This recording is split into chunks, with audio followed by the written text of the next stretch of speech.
congratulations with this documentary that, as exciting as it was to learn about all the similarities it has to us on land, it also touches something super heartbreaking that I couldn't help it, but I did shed a couple of tears only because it's heartbreaking to see how the ocean is like bulldozed. Mm. And it's so sad to see so much just retrieve in there. How did you manage to be able to get that footage and the permission to bring something to the screen for us? Well, it was a long story, and I think initially we just wanted to.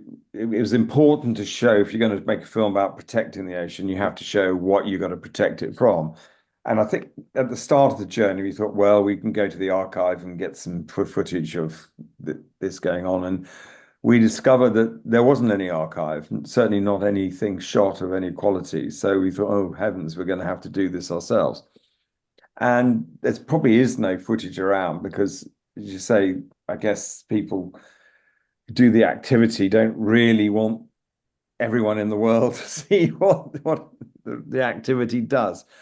But then we teamed up with some really good conservation organizations and scientists who were doing work who want to understand the process. And what's really, really good, we've come to a point now in time where people are really looking at the damage to the seafloor from these fishing techniques to try and understand them better and to try and probably control the activity. And what we could say is, look, guys, to help you understand it, we'll put cameras on these rigs, nets where you've got access, and you can then have all the footage to help your science, and we'll have what we need to show the public interest, the bits of importance in the film. So it ended up being a very rewarding collaborative experience.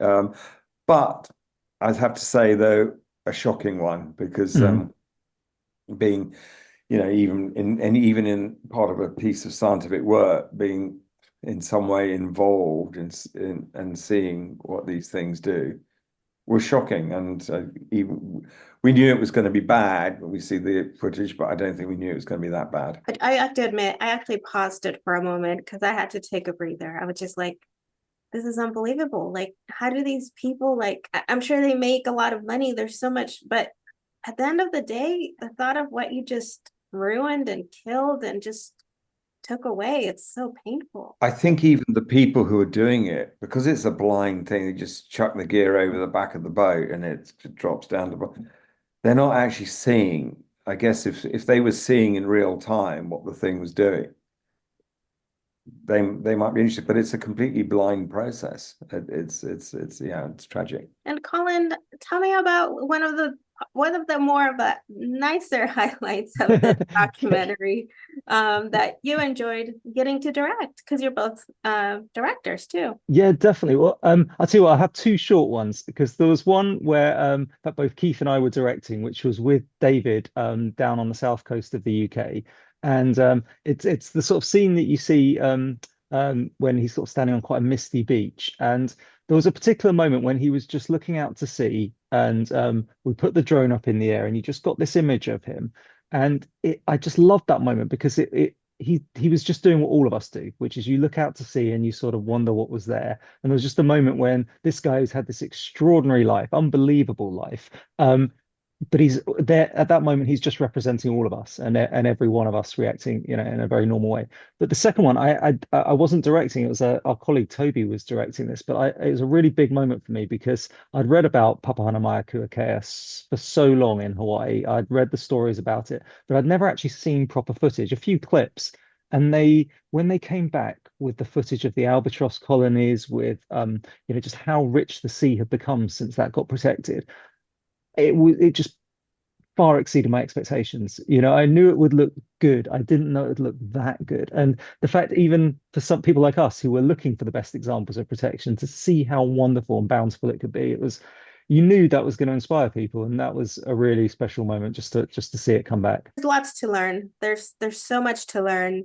And one was about how you guys talked a bit about the coral reefs. I feel like sometimes that's neglected a bit, and we don't appreciate. We just think, oh, it's pretty, but don't really get to know what it really does for the ocean. the sort of the it's only in recent years that I think scientists have really worked out that the complexity of a coral reef is really important to making it thrive and be Mm. resilient. And it was great to be able to tell that story of the recovery when coral bleaching happens, which is a terrible thing, but these extraordinary reefs that if they've got the right community of fish, sort of self-heal from an act of kind of tragedy.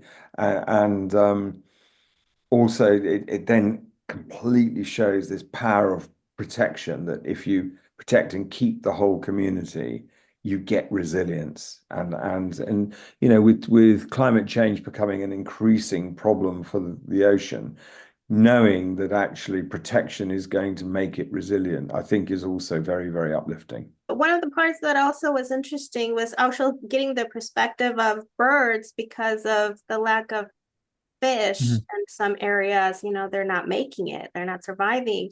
The fishermen that are going out there just going fishing, you know, to put food on the table, they're getting these little fish and it's really devastating to see that too. Yeah, I think that was again one of the really powerful scenes. It was the one off Liberia where you've got a community that for literally thousands of years has in different ways relied on the fish and seafood from that coastal area. And in a lot of cases, they rely on that to be able to make enough money to send their kids to school, to be able to have, you know, any kind of decent standard of living. And a lot of foreign trawlers, including ones from, you know, the European Union, where Keith and I are based out of the UK, coming over and legally, but not morally, taking those fish stocks and then shipping them halfway around the world. So the people that live there and have had those jobs, well, relied on that for generations, can no longer catch anywhere near the same quantities of fish. And it's pretty terrifying. So they're going to have to they're taking out now smaller and smaller fish, which they don't want to do. They know full well that's not what you really want to be catching. But they haven't got any alternative. And I think we've largely put them in that position, which seems incredibly unfair. It was painful to see. They're getting fish. They're like this small, like the size of a Exactly. sardine. It's like, Exactly. how do you feed a family? You really struggle. And of course, and they know this, that, you know, often what you're then getting is some of the smaller, younger fish. Fish, as they grow bigger, they have more babies. So you want to keep the big ones in the ocean to keep restoring the stocks. But if you're not giving them even a chance to grow old, and they know that it's not their fault, it's that they're left with so little options. And that could end up being the collapse of those coastal communities. But I guess the flip side, which comes across and hopefully comes across in the whole film, is wherever there's been those community-based protections, the ones that have actually really involved the local community, the bounce back is really fast. I mean, it's 10 years and you see an unbelievable recovery. So it is a horrible thing to see and it's tragic, but it's fixable. I think that's kind of the real message we want to get across. You can actually fix this one. It's not like some of the most complicated problems we all face. It's actually achievable. Yes. Well, thank you so much. And for now, we just have to make sure that these countries fulfill that commitment by 2030, um, Definitely. to make that difference for that 30%, right?